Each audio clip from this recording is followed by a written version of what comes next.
یه شیشه عسل ممکنه 1000 سال یه گوشه بمونه و وقتی بازش میکنی هنوز هم قابل خوردن باشه. این یه اغراقی باستانشناسا توی مقبره‌های مصر عسل پیدا کردن که بعد از قرن‌ها فاسد نشده بود.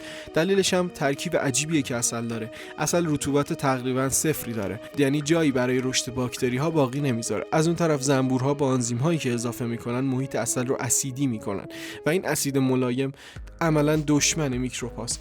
جالبه بدونی اگه عسل شکرک بزنه خراب نشده، فقط ساختارش عوض شده. با کمی گرما دوباره برمیگرده به حالت قبلی. حتی در گذشته از عسل برای ضد عفونی کننده زخم‌ها استفاده می‌کردن و هنوز هم بعضی پانسمان‌های پزشکی پایه عسلی دارن. البته یه نکته مهم هست. عسل برای نوزادان زیر 1 سال خطرناکه چون سیستم گوارشش هنوز آماده مقابله با این اسید نیست. در کل عسل یه جور خوراک زنده است، محصول همکاری هزاران زنبور، زمان و طبیعت که تصمیم گرفته فاسد نشه و همیشه سالم بمونه.